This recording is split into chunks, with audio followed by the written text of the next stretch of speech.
Crafted in, having a conversation once again about words in the Hebrew alphabet.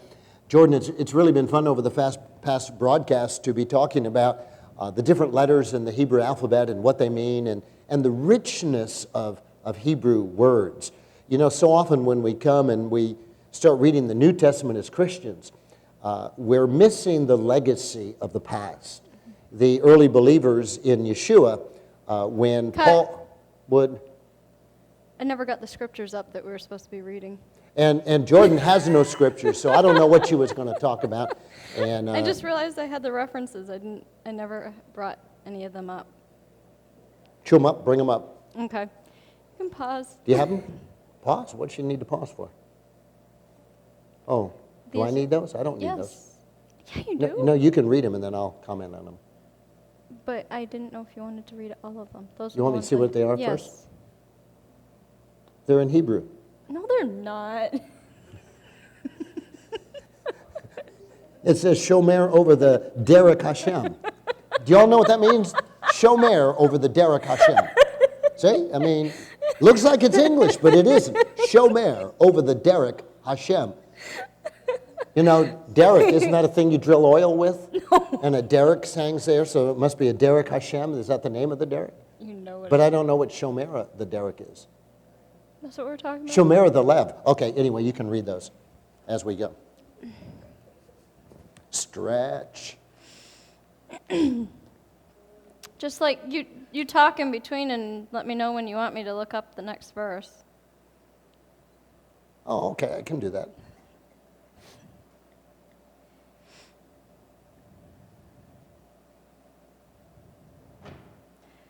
Sherry, are you ready?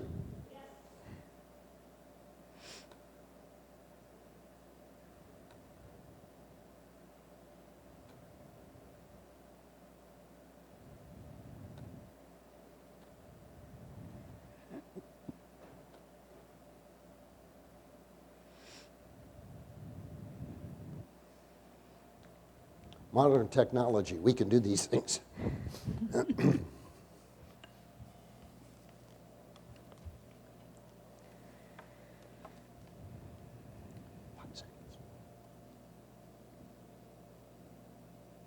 Hello, this is Pastor Don Long, and here I am with my daughter Jordan, and if she doesn't mess things up this time, we'll be able to get this right.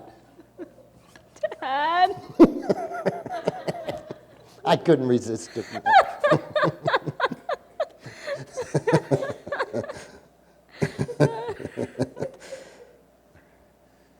Gotta have fun. When you can't have fun, it's over. Take 234. At least it's okay to laugh in this. We're not talking about. I saw a newscast once where the newscaster, apparently in the crew, they had told a joke or something before she came on, the advertisement's over, and she had to announce this very serious thing, an accident, and people were killed. And she starts going to the thing, you know, there's been a terrible accident. And, you know, and she kept breaking up, and, you know, and it was like, it was a live broadcast. What are you going to do? You know, it's like.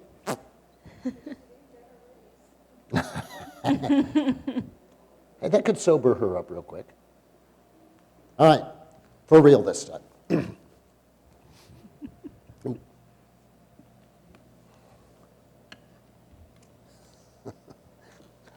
We have 5 seconds. Hello, this is Pastor Don Long, and here we are on Grafted In. I'm with my daughter Jordan once again as we're talking about Hebrew words and Hebrew letters. You know, Jordan, one of the things that we've discussed over the past times that we've been together is the richness of the Hebrew alphabet and the richness of Hebrew words. And the fact that when we look at the New Testament as Christians, a lot of times we're just looking at a word at its face value. But if we go back into the Torah, if we go back into the Hebrew scriptures, we find that the words that underline a lot of those verses, a lot of the teachings, are just filled with such rich meanings.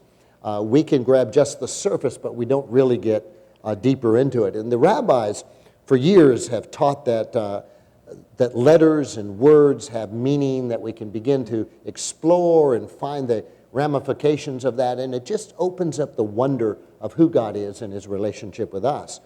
So this week we are going to begin. We're going to begin talking about the word Shomer, which is a word that we touched on briefly, I think, back in the beginning of the series when we were talking about the mezuzah and the shin that's on the mezuzah and how it stands for Shaddai and Shalom and Shomer.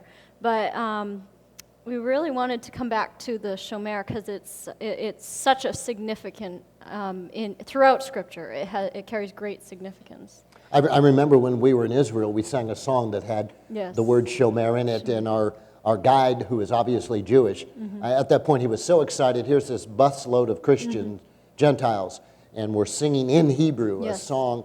The key line was about Shomer. So why don't we talk about what that means then? So Shomer comes from a root word in Hebrew that means to guard. Shamar is the root word. It means to guard, it means to keep, watch over closely, exercise great care over. It's used in the reference of a shepherd keeping his flock. So it's as with it carries the meaning of guarding as with a garrison. So as in hedging about with thorns. So it's a protective sense. So it's really an active word. It's not a passive defensive word, but in the sense that a shepherd would shomer his flock. He's watching, he's looking around, he's on the alert, he's got his staff ready to protect the flock from the wolves that might come. Shomer then is not just a guard standing in a guarding post, but a guard in the sense that I'm actively protecting something. Right.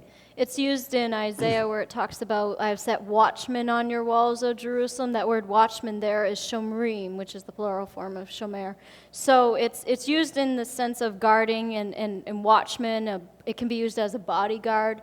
It's used over 400 times just in the Old Testament. Wow. So it's definitely a word that it carries multiple meanings in it, and we'll get into some of that in looking into the scriptures later. So shomrim then is watchmen.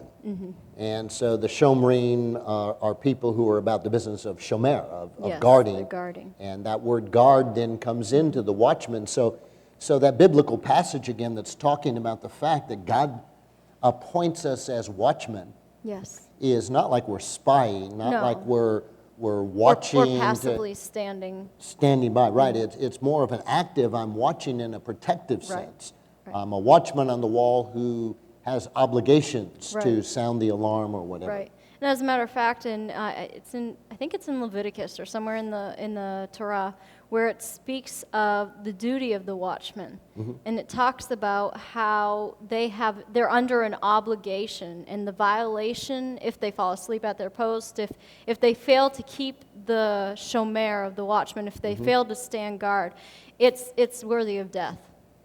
So this word shomer, it's a very it's a very binding term. It carries great weight and meaning. So you said it's used some 400 times? Over 400 times in the scriptures. Do you have some of those verses? I do have some of those verses. The first time it was mentioned was in Genesis 2:15. Where Adam was instructed to dress and keep the garden. So the word, when it talks about he set the man in the garden to keep the garden, that word is shomer. So he set him to literally be a watchman over the garden. Wow, so that changes the whole, that really changes the dimension of our understanding of Genesis then. When you think people would read it and say he was put in the garden to keep the garden. Right. That's in the status, I'm a gardener. I'm going to water it. I'm going to do all the things I might do as a gardener. But if the word to keep the garden is shomer, then he is really a guardian over the garden itself, which means that his was the obligation to protect the garden from the serpent. That's right. So the traditional picture in Genesis that Christians seem to have, which is the serpent comes in and tempts Eve, and Eve succumbs to the temptation, and then Adam follows in that. Really, the first cause of that was Adam was not doing what he was told to do. He was the shomer of the garden, so he was the one that was to be protecting the garden. That's right. He had authority in the garden because of what God had given him. He had given him authority, and it says that you be fruitful, you multiply, you cover this earth, you tend the garden. He was given charge over all the animals, everything that was on the earth. He was given authority over it. So in essence, that means that he had authority over that serpent. So what he should have done is come in and tell the serpent to get out of his garden. Right. Get out of the garden, get away from my Yeah. wife, Yeah. whatever's happening there. Yeah. Interesting because, the scriptures always refer to the fall of man as Adam's sin. Yes. Even though, we have the story that Eve took the fruit, but the Bible holds the accountability for that whole event with Adam. And I've often wondered, I understand he had the authority, I understand he's the head of the house and all that.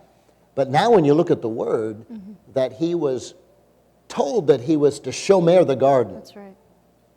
And that's far more than keeping it in the sense of tending to its fruit, but he was to protect the whole garden environment. Right. His whole life was meant to protect. That was his whole, the reason why he was living in that garden was to be the one to protect that garden, to guard it, to keep it, and to eventually expand it. So here we are. We're not even halfway through the broadcast. I've already learned something I didn't know before. So let's see what else you've got in those verses for us. Yes.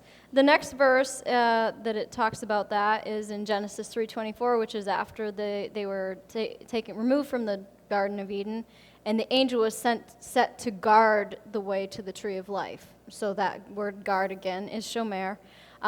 Interestingly, the next usage of that word is in Genesis 4:9 when Cain asks God, "Am I my brother's keeper?" So we hear that verse a lot when it says, "Am I my brother's keeper?"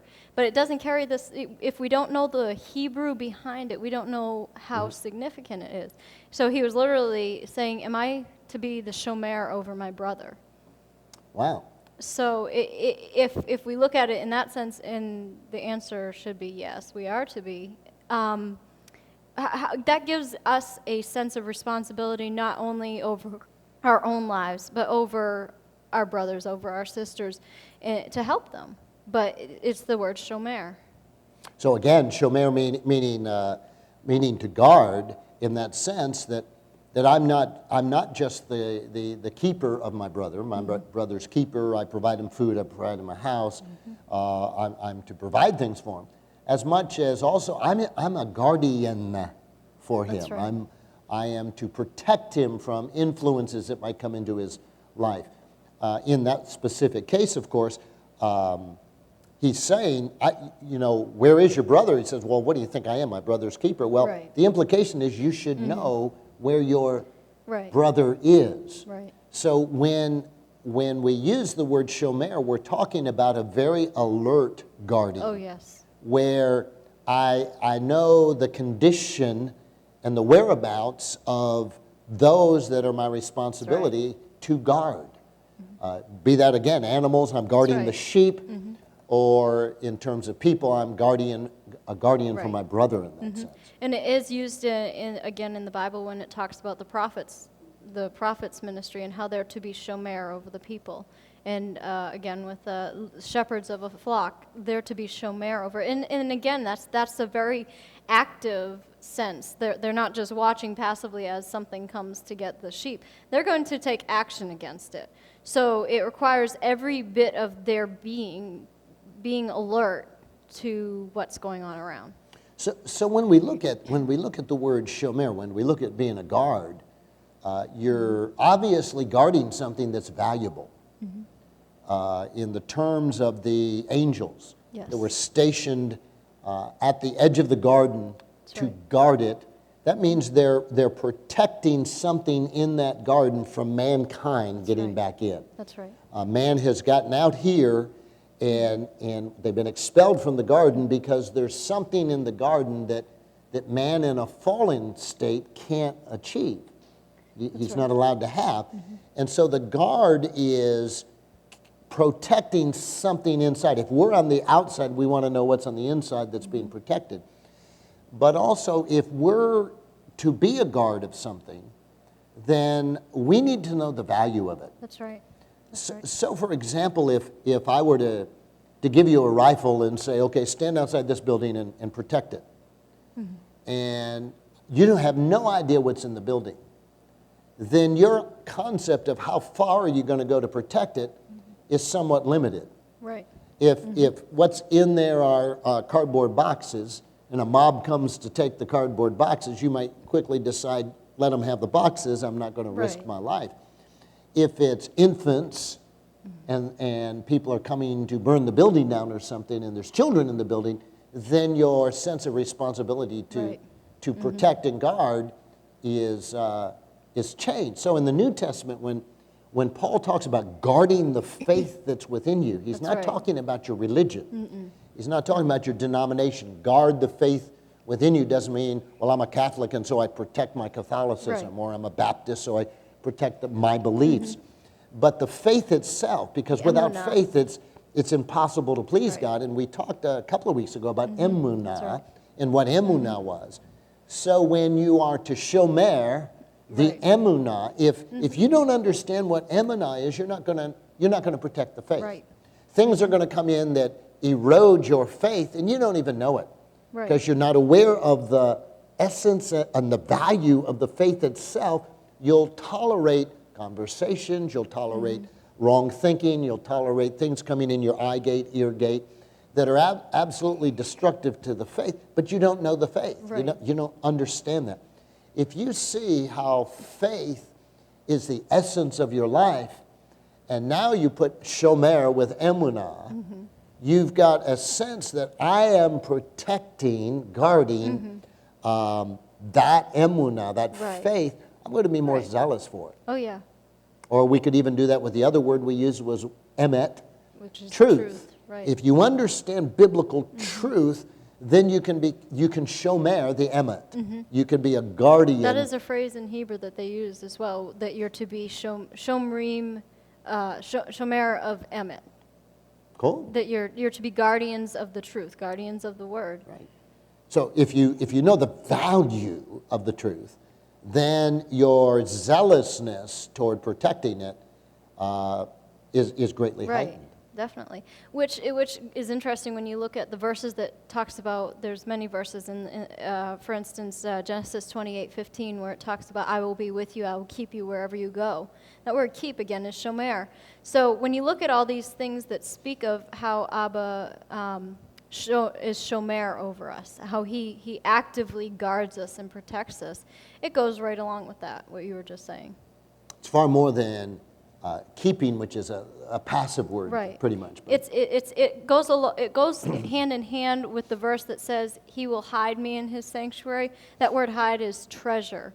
So again, Shomer speaks of you're protecting something that's valuable and precious to you. So when he says that he'll be Shomer over us, that He'll treasure us, it's literally that we are His treasure, the one that He's going to be actively watching over. so when we were singing that song, that He is the shomer of Israel. Shomer, shomer Israel. Yeah. He's the guardian of Israel. It's not that He's guarding something without value, Right. but He has established a value in Israel that is so deep that That's right. He Himself will be the guardian over Israel. It's Yes. His treasure. He'll guard it. And that's the way it is as believers in Yeshua, that we've come to understand that He is our guardian. That's right. He's the shomer over our life, that immediate places a value on us, who we are. Well, what is he calls them the apple of His eye. And that word apple of His eye is talking about the pupil of His eye, and He guards them as He guards the pupil of His own eye. Well, if somebody's going to come and stick the finger in your eye, you're going to be defensive about that. So that's the same way He protects them, as if it was something that's very delicate and sensitive and precious to Him that He's going to keep. So shomer really requires a value. Definitely. The object of shomer Right. requires a value. So whenever we're finding out the word to guard, to shomer something, we are immediately beginning to identify something of value. Right. which ties right into the next verses that we found. Exodus 13:10 talks about being shomer over God's festivals. Exodus 19 verse 5 talks about being shomer over the covenant. There's a term, the shomer of the brit, the shomer of the covenant, and it literally has a sense of, when you say I'm keeping covenant in English, that's how it translates, is the you keep the covenant, which doesn't nearly carry the same significance as when you look at the word shomer, that it means that you're actively watching over it. You don't want to let even a little hint of it that you missed. Wow. So keeping the covenant then, again, you're saying the Hebrew there is shomer. Yes. You're shomering the covenant. Right. And that sense of guarding it is established, but now also the value of the covenant.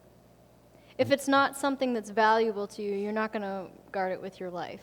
But he already establishes the value of the covenant when he says it to Abraham, and that's the first instance. It's in Genesis chapter 17, where it talks about his covenant with Abraham, and that Abraham was to keep his covenant and to guard the covenant. It's a two-way thing, because he promises that if we keep his covenant, if we are shomer over his covenant, he is shomer over us. So it's the twofold thing that establishes both the value of the covenant, the value of the God of the covenant, and the value of the one who God is in covenant with. Wow. So it really comes down to, when God says he'll guard us, he's establishing his value in us, that we're precious to him. Wow. That's exciting. Now, I like that one. I want to pick up on that one that you mentioned, that shomer of the moeds, of the festivals. Yes. So in Hebrew, again, it's not simply saying keep the festivals. No. But the word there is Be shomer. to shomer. So there's a sense that we are commanded then to guard the festivals. And from what we've discovered already in this conversation, that means the festivals are a treasure. They definitely are. There's a value in the festivals. And so when God says to his people, you are to guard the festivals, then you are to watch for anything that would come in that would undercut the festivals, either to do away with them, as Constantine did in the early church and throughout all the Jewish festivals, or anything that would even change the focus of the festival. That's right. If you're guarding the festival, if you're guarding Passover, for example, then you're never going to get Passover confused with pagan rituals. Right. When I think about how in Christianity, you know, we have most people in the world, if you go down the streets of Fitchburg and you say, what do you think of when you think of Easter? Well, they think of Easter bunny, they think of Easter eggs. Yes. Most people in the street are not thinking resurrection. Right. And so, to that extent, the church failed to shomer it, to guard it. Right. But certainly the church failed to guard the festivals. Right. Passover and Tabernacles and all the festivals that God says, Yom Kippur, all the festivals that God says, hey, these are my festivals. And their value to me is so intense that I'm going to tell you not just to keep them, Right. But observe to be them. shomer over them. I'm going to tell you to guard them. And there's an accountability. Definitely. It's almost like if I'm going to keep them, I can come to the Lord and say, well, you know, I was out of town that day. I didn't go to the festival. Right. I didn't keep it. But if I'm called upon to guard it, then there's a sense of protecting and preserving. And so now I'm going to be accountable to the Lord, Right. not only for how I observed them, but Right. how I protected it in the generations of my family. Right. My children, did I teach them these things? Which again, we find scriptures that That's say right. you need to teach these things to your children. Why do you need to teach them? Because you have an obligation to shomer them, That's right. to guard them. And one way you guard and protect the festivals is you teach the meaning of it to your children and to your grandchildren, so that the integrity of God's holy days Right. is carried on from generation to generation. And it carries so much more of a heart connection. It goes right to the condition of the heart. So when we're to guard the festivals, we're to guard his commandments, we're to guard the covenant, it all goes back down to where it is in our heart. What place does it have in our heart? Is it first place? Is it the most significant part of our life? Is that duty as a watchman over the commandments? Is that our number one priority? Because if it's not, then we're not truly shomer over it. Then it's just a side thing. We were talking, I think, earlier when we were back at the house, and I mentioned, gee, could I say shomer lev? Lev is heart, shomer is to guard. And you came back and said, yes, That's right. in fact, Proverbs that's in Hebrew. 4:23, it talks about to keep your heart with all diligence and above all you guard. The word keep, again, is shomer. So you're to shomer your heart. Guard it with everything you are. And again, that word heart, it doesn't just mean your physical heart, your blood pump. It's talking about your inner man. It's the seat of your emotions. It's really your soul is what it's talking about. So it's saying to guard the seat of your thoughts, because your life is run by your thoughts. So it says to guard that above everything else that you guard. So again, if I'm keeping, thinking of the English word keep, if I'm keeping something, I might say, well, I'm keeping in the sense I have it in a box and it's put aside somewhere. Right. If I'm guarding it, I'm protecting it from fire, I'm protecting it from moth, I'm protecting it from anything that would destroy its content. If I'm keeping my heart, it's quite different from my guarding my heart. If I'm going to shomer my lev, my heart, then I've got to be aware that there are things that are out to attack that. Because why would you need to guard something if there wasn't an enemy out there that was trying to get it? It's true. Why would you, if I hand you a box that has something precious in it, and I say, guard this for me, what am I letting you know? That there's something that's going to come and try to steal it from you. So when we're to guard our heart, the enemy's out there to try to insert those thoughts into our hearts, into our mind, that are contrary to the word that we're hiding in our hearts so that we don't sin against him. It's the fact that there's someone out there that's out to destroy us. We've traveled places, you know that. We've been to Israel, we've been to Haiti. We've been in places where we were told to guard your pocketbook or guard your wallet. That's right. And I can remember laughing at one point. I said, you only guard your wallet if there's something in it. Right.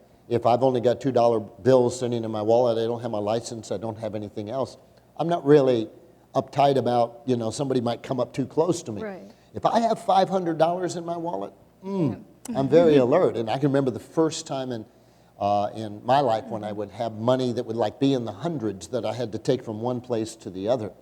And it was like, boy, I'm very conscious of where that is. I'm guarding it. Because it has a value to you. It has a value to me. And the word shomer is a guard in the sense that what you have is valuable.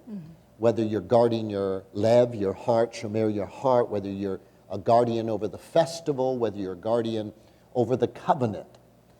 Again, in any of these, if you do not know the value, then your alertness as a guard or your ability to say there's an intensity to my guarding begins to diminish. That's right. And in so many of our Christian churches today, we haven't been taught the value of covenant. What is a covenant? What does it mean? We haven't been taught the value of the festivals. What do they mean? And we really haven't been taught the value of the soul in terms of protecting it from the influences of the world that undermine its faith. And in all of those cases, the Bible tells us we're to shomer that, to guard it. Yep, definitely. Another one real quick before time runs out. Exodus 31:13 through 16, Leviticus 19:30 and 26 verse 2. Those all talk about being shomer over the Shabbat. So they speak of guarding the Shabbat, guarding the borders of the Shabbat, and keeping the Sabbath holy is literally shomer. So you're guarding the Sabbath as a holy day set apart to the Lord. And in Isaiah 56, verse 2, and 2 through 6, really, it speaks of if you keep my Sabbath and you call the Sabbath a day of set apart to the Lord and you call it a delight, then you will delight yourself in me, and I will cause you to ride on the high places of the earth. So that word is being shomer over the Shabbat, guarding it, guarding everything about it, and keeping it focused entirely on God. So we could say that we shomer Shabbat. Was that how you would say Yes, it? you are a shomer of Shabbat. Shomer Shabbat is a guardian of the Shabbat. Quite different, again, from when we say, I keep Shabbat. Right. If I say I keep Shabbat, well, that means that, I go to church Saturday morning. That's what it would mean to most people. If you say you guard the Shabbat, then you're protected. I think when I grew up as a Christian, I heard often that Sunday is the Sabbath for Christians. Now, we know that's not true from what we've taught here, but even looking at that, even if it were to be that, we didn't guard it. I mean, it was, we used to go to church Sunday morning and Sunday night. Then it got to the point, well, nobody wants to go Sunday night, well, they just do Sunday morning. And then it's like, well, it really shouldn't be an hour and a half or 2 hours on Sunday morning, let's make it an hour. And then pretty soon, 45 minutes, in and out. It used to be that there were things you didn't do on Sunday. And then it got to the point where you do anything after church is over. So God's time got shrunk down to this 1 hour. We could do whatever we want before, we did whatever we want after, and think that we're keeping the event, keeping Sabbath. When in fact what we're told is to guard the Sabbath. And if you're going to be a guard of something, you want to guard the perimeters. If I'm going to guard a building, I'm not going to sit in the middle of the building as the guard. I don't want people to even break into the building. So I'm going to guard from the perimeter that which is valuable inside. And so if I'm going to be Shomer Shabbat, I've got to start guarding the perimeters, which means I've got to guard Friday night to Saturday night. Right. That's the perimeters of the Sabbath, and that's what I'm going to guard. Well, this has been a delightful time, Jordan, learning about Shomer. I hope you've enjoyed listening to us and learned some things about how you can be a guardian of the things of God.